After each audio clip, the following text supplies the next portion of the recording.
I was running a flat tire and the wheel pretty much destroyed the tire.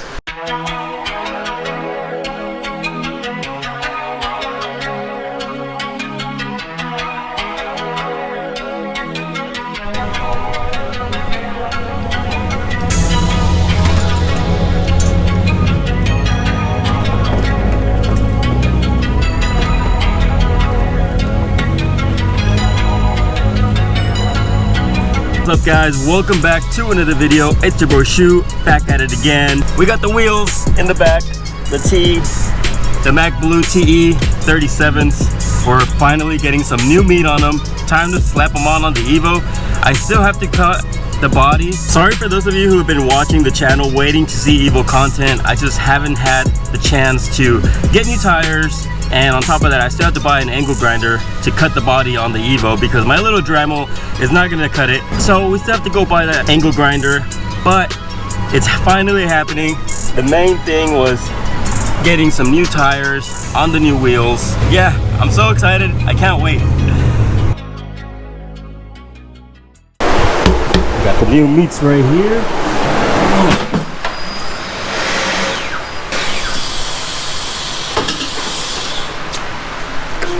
Sound good?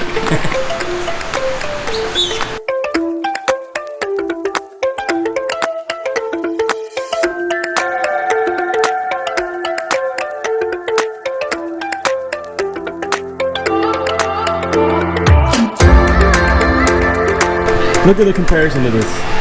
This looks tiny versus this meaty sidewall. So much better. Can't wait to put these on the EVO. I was running a flat tire and the wheel pretty much destroyed the tire. So that's the reason why you guys haven't seen it on the channel. But now we got the new meat on the new wheels. Here at Pan Auto, thanks to Ton for hooking it up like always.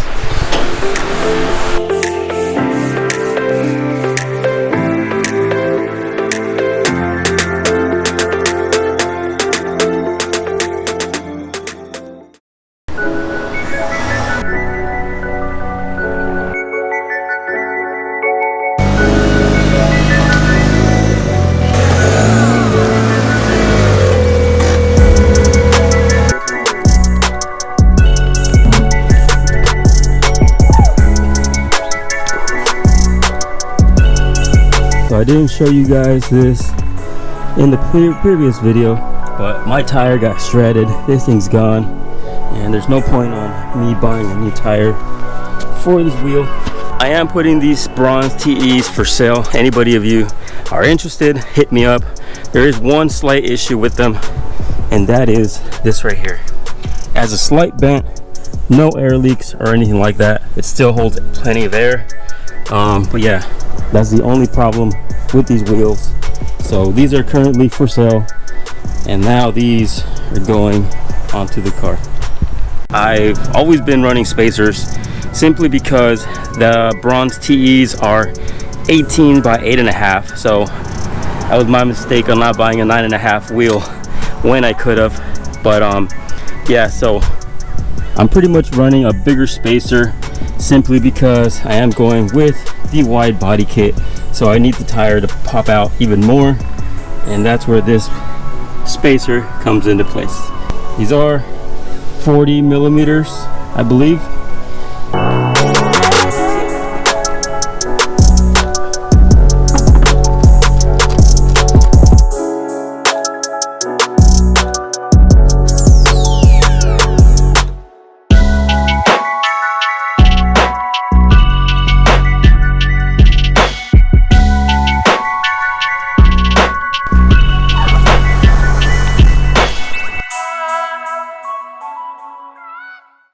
My god, this thing looks so sick, guys.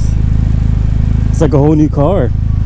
I've always had these bronze TEs since like 2008. 2008, I had the car since 2007, and I've never seen it with a different pair of wheels until now. And honestly, this was the best decision. The Mac Blue with the graphite gray. Jeez. Comment down below, what do you guys think? Is this a good combo, or should I change the color on the EVO? Once I add the vortex rear fenders, it's just gonna line up pretty good. So This should be sitting about here, but I can't get over it.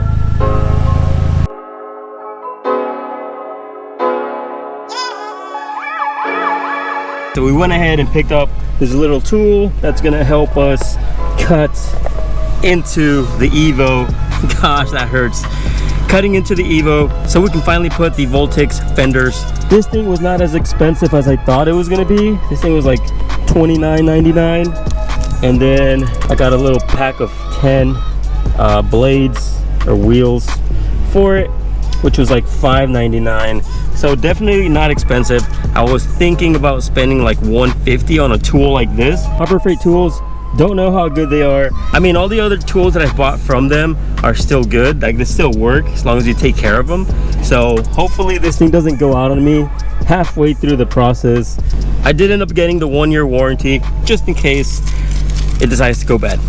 So before we get started, I did test fit and got the wheels on the EVO, which look freaking amazing. Check that out. But we have one slight issue.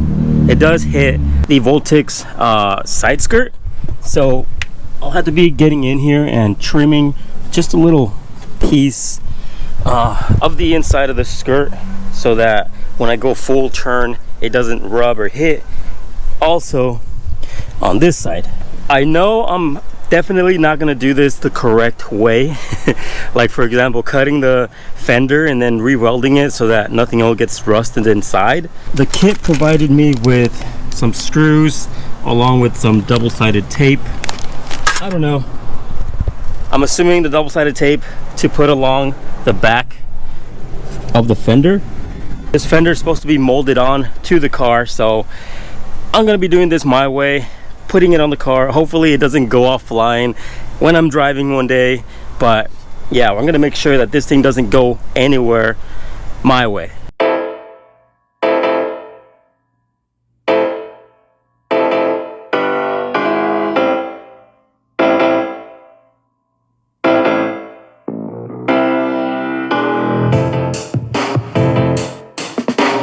So I pretty much marked exactly where I want to cut, and I think this should be enough of a wheel gap. So yeah, that's where I'm going to be cutting all along. I am going to be cutting the rear bumper. I mean, what's the point? I got the rear over fenders. You're not going to be able to see where I cut. So yeah, I've never used one of these tools before, so I'm a little nervous, but wish me good luck. Here we go.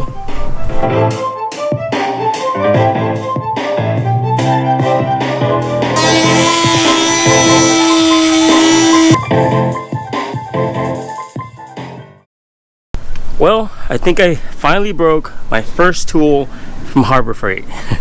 Good thing we got the 1-year warranty for this thing, so I'm gonna go return it, get a new one, and continue cutting. I didn't even get that far. Okay, so that wasn't as bad as I thought. At first it was kind of scary using this new tool since I've never used one before, but check it out. It's all cut, and I made these little cuts here. I've seen on YouTube where they're doing it themselves, and this is what they do to kind of just bring up the rest of the body part that's cut. We're gonna have to seal this with something, and I don't know what. Obviously I don't know how to weld, so I don't know, JB Weld, throw some JB Weld on there. I think I'm gonna be done for today, upload this video. Hopefully I get comments from you guys and some feedback on what I should do and how to seal this. But yeah, I'm gonna be throwing on some primer. Hopefully this thing doesn't rust. So on the next video, we're gonna be throwing on the rear vortex fender for the right side of the car. I'm so excited. I know the kit has to be bolted down right here and right here, and I'm probably gonna do like a rivet somewhere in here. So just for extra protection, since I don't know what I'm doing. Anyways, thank you so much for watching, guys. I'll see you guys on the next video. Can't wait.